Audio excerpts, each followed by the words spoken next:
गुरुमुखो, सतपुरुष फरमाते हैं कि अपनी चतुराई व अक्लमंदी को छोड़कर एक मालिक की भक्ति एकत्रित कर उससे नेह लगाओ, फिर तुम्हें दुख नहीं रहेगा, भरम और भय नहीं रहेगा और तुम हर तरह से सुरक्षित हो जाओगे। यह सहज और आसान फॉर्मूला है, मगर हर एक इंसान इसे अपनाता नहीं है। क्यों? उसे विश्वास नहीं आता। विश्वास कब होगा? जब इंसान नित्य प्रति सत्संग में आएगा, संतों के वचनों पर अमल करेगा। इस तरह उसका निश्चय दृढ़ होता जाएगा। उसे मौत से बचाने वाली मालिक की भक्ति जिंदगी बख्श देगी। यही तो यह चाहता है कि मुझे जिंदगी मिले, कभी मौत के मुंह में न जाऊं। तो महापुरुष फरमाते हैं कि मुझे मौत आएगी ही नहीं। क्यों? यह शरीर तो खाक की ढेरी है, खाक हो जाएगा। इसका होना या न होना बड़ी बात नहीं है, मगर जो तुम्हारी आत्मा है वह जन्म मरण के चक्र से मुक्त हो जाएगी। दुलंदास जी कहते हैं कि काल कर्म की गम नहीं पहुँचे भ्रमवान, दुल्हन चरण शरण रहूं, ठेम कुशल स्थान। संत कहते हैं कि काल और कर्म का वहाँ कोई जोर नहीं चलता, भरम दुख अंदेशों का इंसान पर कोई दाव नहीं चलता। जीव हर तरह से सुरक्षित हो जाता है। इंसान जब इष्ट देव के चरणों में मालिक की भक्ति और नाम को अपना लेता है और हृदय में अपनी चीज को बसा लेता है, तो समझो उसके दुख दर्द सब समाप्त हो गए। यह भक्ति का मार्ग और रूहानी पढ़ाई हर एक के दिल में घर नहीं करती। जिसके पिछले पुण्य संस्कार होते हैं उसी का ही इस रूहानी भक्ति में मन लगता है, वरना योग ज्ञान ध्यान व जप तप से जिंदगी नहीं संवरती। ये सब साधन उसे यहाँ तक पहुँचाने के लिए हैं, लेकिन भक्ति और नाम की कमाई से ही इंसान अपनी मंजिलें तय कर सकता है, वहाँ तक जा सकता है और निर्भय पद को प्राप्त कर सकता है। महाप्रभु जी के श्री वचनों में निहित सार तत्व को जानकर सबकी आत्मा प्रफुल्लित हो उठी और प्रेमियों के हृदय श्री प्रभु जी का आभार प्रकट करते हुए जय जयकारा लगाने लगे। गुरुमुखो, महापुरुषों की अगम महिमा का वर्णन करते हुए परम संत श्री कबीर साहिब जी कहते हैं कि सद्गुरु तो सतभाव है, जो अस भेद बताए, धन्य शिष्य धन भाग तेहि, जो ऐसी सुधि पाए। जन कबीर बंधन करे, के ही विधि कीजे सेव, बार बार को गम नहीं, नमो नमो गुरुदेव। कि सद्गुरु ही वास्तविकता का बोध करवाते हैं। सत्य और असत्य, भक्ति व माया के विस्तृत गुण दोषों का विभाग करते हैं। सौभाग्यशाली वह शिष्य हैं और वही जीव ही सौभाग्यशाली हैं जिन पर उनकी कृपा हो जाती है और वे इस नुक्ते को समझते हैं। श्री गुरुदेव के चरणों में कबीर साहिब जी वंदन करते हुए कथन करते हैं कि उनकी अगम अगोचर लीला मन बुद्धि से परे है। उसे समझना कठिन है। किस प्रकार से उन श्री चरणों की सेवा की जाए। वे अकारण कृपा कर जीव को निहाल कर देते हैं। श्री सद्गुरुदेव जी महाराज जी श्री पंचम पातशाही जी के अनन्य सेवक भक्त दीपक जी के पूर्व पुण्यों के अनुरूप इनके हृदय में गुरु भक्ति के संस्कार भरे हुए थे। ये श्री दर्शन हेतु प्राय आते रहते थे। इन्होंने सन 1997 में श्री चरणों में श्री आनंदपुर दरबार की सेवा में समर्पित होने की विनय की, तो महाप्रभु जी ने इनको अपने पास सेवा में स्थान दिया। दृढ़ निष्ठा और पूर्ण लगन से सेवा करते रहे। कुछ समय पश्चात वे आगरा में आश्रम के निर्माण कार्य का हिसाब किताब करने के लिए आप अपनी श्री मौज से इन्हें वहां भेज दिया और वहां पर इन्होंने सच्चाई खैर खवाई से सेवा प्रमाण दिया। तो यह तो केवल महापुरुष ही जानते हैं कि किस जीव को कैसा पुरातन संबंध उनके साथ चला आता है। उनकी सेवा से प्रसन्न हो एक दिन महाप्रभु जी ने इनको फरमाया कि हमारे पास रहोगे तो तुम्हें वह खुशी मिलेगी जो तीनों लोकों में नहीं मिल सकती। परम संत श्री कबीर साहिब जी कथन करते हैं कि सतगुरु साचा शूरमा, शब्द जो बहा एक, लागत ही भय मिट गया पड़ा कले जेठे। कि सदगुरु रूहानी परम शक्तिशाली स्वरूप एक ही वचन का तीर चलाते हैं जो कि हृदय में लगते ही सब प्रकार के मायावी बंधनों के भय को दूर कर ज्योतिर्मय बना देते। अर्थात जो परम शिष्य सदगुरु के सार सम्मित एक वचन को सहृदय कर लेते हैं,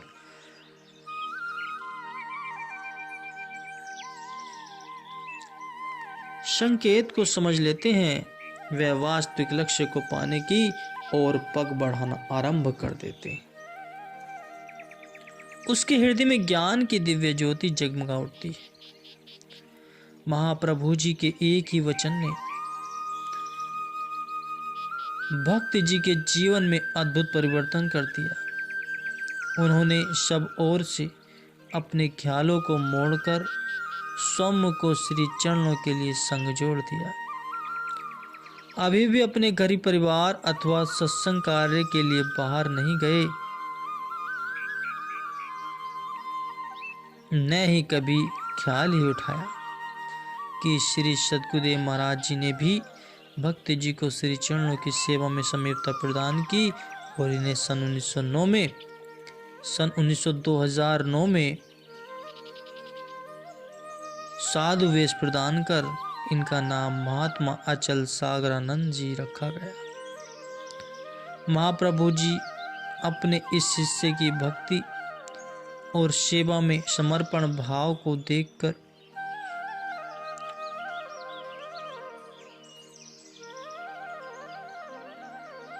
अत्यंत प्रसन्न होते और महात्मा जी भी श्री सद्गुरुदेव महाराज जी से अगाध प्रेम का संबंध जोड़कर अनवरत सेवा कर रहे थे। श्री सद्गुरुदेव महाराज जी अकारण कृपा दृष्टि कर पग पग पर ऐसी मनोरम लीला रचते हैं कि कैसे भगवान अपने भक्तों की संभाल करते हैं, उन्हें सत्य पथ दर्शाकर यथार्थ का बोध करवाते हैं। एक बार आपने श्री आनंदपुर से परम धाम ग्वालियर में कृपा फरमाई। वहां पर संगतों के लिए 2 दिन का समय रखा गया जाता, जिसमें वे आकर मत्था टेकते हैं और श्री दर्शन एवं प्रवचनों से लाभान्वित होते हैं। एक लड़की राहुरी महाराष्ट्र से ग्वालियर में अपनी फूफी के घर आई हुई थी। उसे तथा उसके परिवार को श्री दर्शनों के विषय में कुछ भी मालूम नहीं था और न ही उसने कभी श्री गुरु महाराज जी के दर्शन किए थे। यह उसके लिए एक स्वर्ण अवसर था जब वह अपनी फूफी के साथ परम धाम में श्री दर्शन के लिए गई। वहाँ संगतों की बहुत बड़ी भीड़ थी। उसकी फूफी यह सोचकर हैरान थी कि आज तक कभी उसके साथ श्री वचन नहीं हुए थे, लेकिन जैसे ही उसने आगे जाकर मत्था टेका तो श्री वचन हुए कि महात्मा परम योगानंद जी, इस भक्तनी के साथ जो लड़की है उसको तो हमने कुछ देना है। तो महात्मा जी ने समझा कि महाप्रभु अभी कोई विशेष उपहार या प्रसाद देने के लिए फरमा रहे हैं। उन्होंने विनय की कि उसे गुलदस्ता या कोई अन्य प्रसाद दे दें। श्री गुरु महाराज जी ने फरमाया कि महात्मा जी, यह प्रसाद अभी नहीं देना है। कुछ समय पश्चात हमें इनके घर में जाना होगा और वहीं इनका कोई पुराना हिसाब किताब चुकाकर सत्य पद दर्शाना होगा। तो भक्तिनी ने विनय की, प्रभु यह तो मेरी भतीजी है और राहुरी से आई हुई है।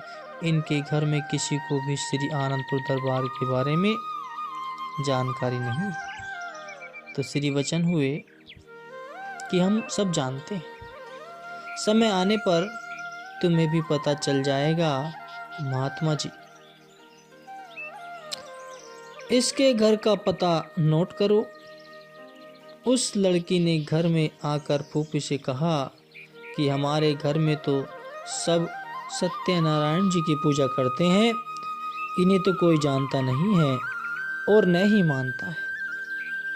हमारे परिवार वाले इन्हें भगवान रूप में स्वीकार नहीं करेंगे, इसलिए इससे पहले कि कोई अवज्ञा हो उन्हें जाकर कह दो कि वे हमारे घर न आए।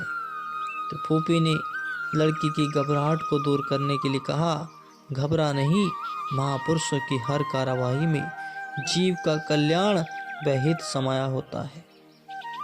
लगभग 2 वर्ष का समय व्यतीत हो गया। श्री सद्गुरुदाता दयाल जी कार द्वारा श्री आनंदपुर से श्री प्रयागधाम की ओर जा रहे थे। साथ में 2 पिकअप में कुछ गुरुमुख भी जाने का सौभाग्य मिला। तो ये वाला निजधाम से अहमदनगर के मार्ग में महाप्रभु जी ने एक स्थान की ओर संकेत करके पिकअप के ड्राइवर को फरमाया कि आप अभी यहाँ पर रुको, हम थोड़ी देर में आ रहे हैं। मई मास की कड़कती धूप मानो अंगारे बरसा रही थी। महापुरुष किस प्रकार अपने तन पर अनेकों कष्ट उठाकर अपने द्वारा किए गए वचनों को निभाते हैं, यह तो तब पता चला जब श्री कार लौट कर आई और साथ में दूसरी पिकअप जो कि मशीनरी में खराबी आ जाने के कारण काफ़ी पीछे रह गई थी और उसका ड्राइवर मरम्मत करवा रहा था। तो श्री प्रभु जी ने उसको अपनी कार के पीछे आने का संकेत दिया। श्री कार काफ़ी सफ़र तय करके राहुरी में जो लड़की ग्वालियर गई थी उसके घर के आगे जाकर रुकी। उस दिन पूर्णिमा थी। उस लड़की और उसकी माता ने व्रत रखा हुआ था। वह सत्यनारायण जी की पूजा करके अभी कमरे से बाहर ही निकली थी। निराश, उदास और ठंडी आहें भरती हुई वे गहरी सोच में डूबी हुई थी। किसी ने धोखा देकर उनसे उनकी मील को हड़पना चाहा। वहां पर हर कागज आदि तैयार हो चुके थे। इनके मन में एक ही आशंका और वेदना थी कि बस कुछ ही पलों में हम कंगाल हो जाएंगे। तो महापुरुषों की एक ही दृष्टि, उनके वचन एक क्षण में क्या से क्या कर देते, यह कोई नहीं जान सकता। तो श्री गुरु महाराज जी ने कार से निकलकर उनके घर में प्रवेश किया। लड़की ने उन्हें देखकर कहा, माँ, ये ही ग्वालियर वाले गुरुजी हैं। वह अंदर गई और एक गिलास में पानी भरकर ले आई। उसने अभी विराजमान होने के लिए विनय भी नहीं की थी कि श्री प्रभु जी ने फरमाया कि हमें जल्दी ही वहाँ ले चलो जहाँ तुम्हारे पिताजी गए हैं।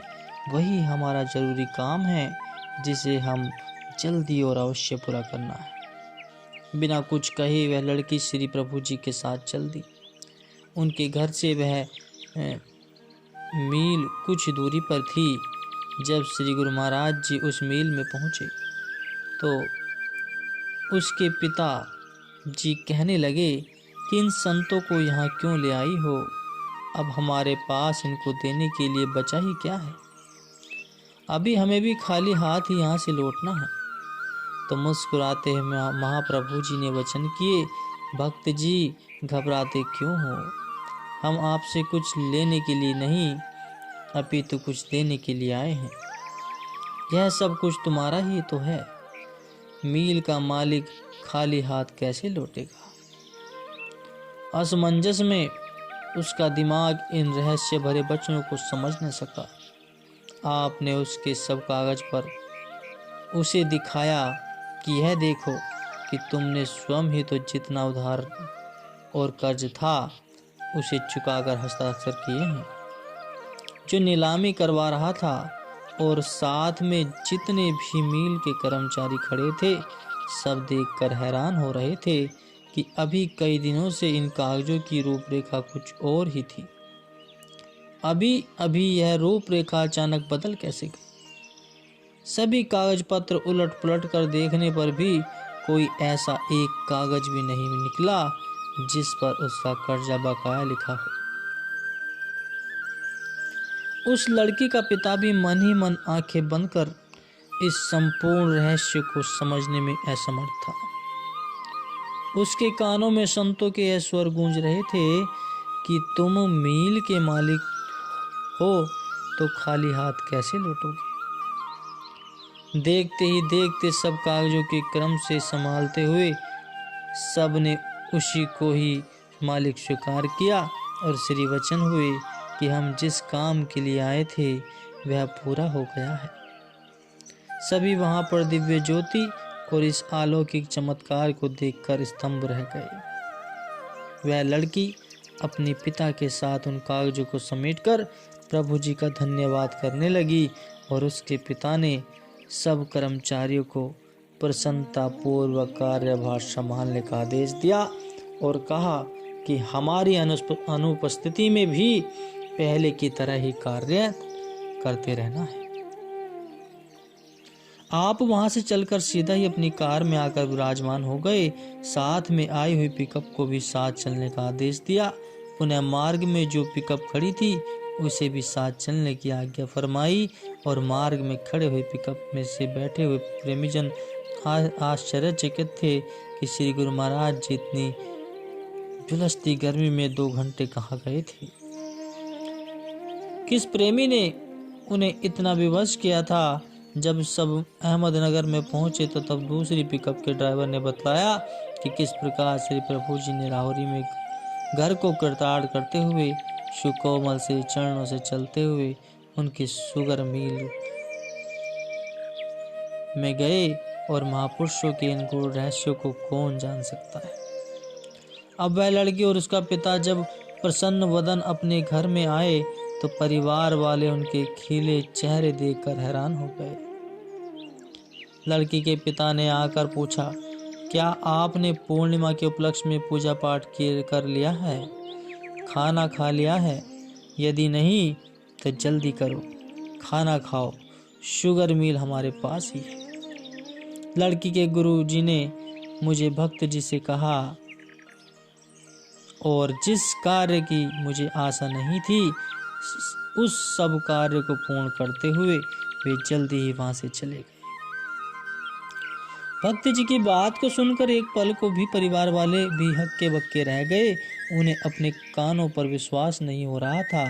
पत्नी कहने लगी कि शेष वृतांत तो हम बाद में पूछेंगे, पहले आप भी तो खाना खा लो। तो उसने उत्तर दिया, अब बस आप खाना खाओ, मैं अपना आगे का प्रोग्राम बताता हूँ। उसके मन में श्री गुरु महाराज जी के प्रति अतुलनीय श्रद्धा और विश्वास के दीप जग रहे थे। मानो उसके पूर्व जन्मों के संस्कारों ने पलटा खाया और मन ही मन सोचने लगा, आओ हम उन महापुरुषों की दिव्य मुस्कान को भी न समझे। उन्होंने आते ही मुझे भक्त जी कहकर पुकारा और कितने बड़े भंवर में से एक पल में ही बाहर कर दिया। मैंने उस समय इतना बड़ा कार्य संपन्न होने पर भी उन्हें धन्यवाद का एक शब्द तक न कहा। कहने लगा कि मैंने तो यह ठान लिया है कि जब तक तजो में उन महापुरुषों से भेंट न होगी तब तक खाना नहीं खाऊंगा। वह उसी समय अपनी लड़की को साथ लेकर ग्वालियर की ओर चल दिए। वहां पहुंचकर अपने घर में हुए सारे वृतांत को अपनी बहनों को बताकर उससे श्री प्रभु जी के दर्शन करवाने का अनुरोध किया। उसकी बहन ने कहा, उस समय तो श्री गुरु महाराज जी परमधाम में श्री दर्शन दे रहे थे, अब मुझे क्या मालूम कि उनका प्रोग्राम कहाँ पर है या कहाँ नहीं। वह बहन को साथ लेकर परमधाम आश्रम में आ गए।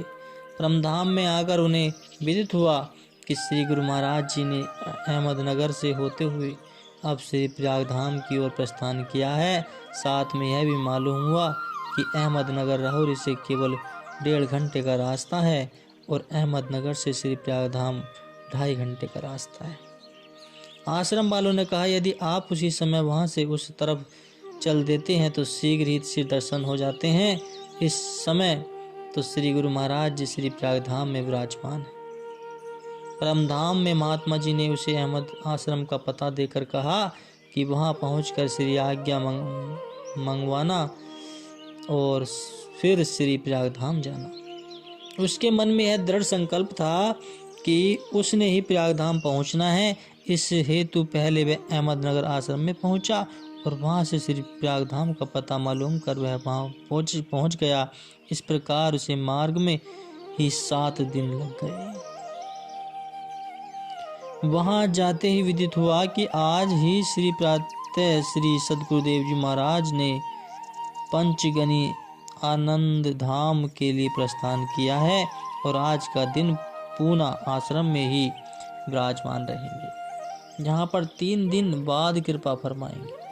उसके मन में विचारों का तूफान उमड़ रहा था कि हे भगवान, मैं तो इंसान हूँ, आपने अपना चमत्कार तो दिखा दिया, अब मेरे संकल्प को भी पूर्ण कर दो, मुझे दर्शन दो।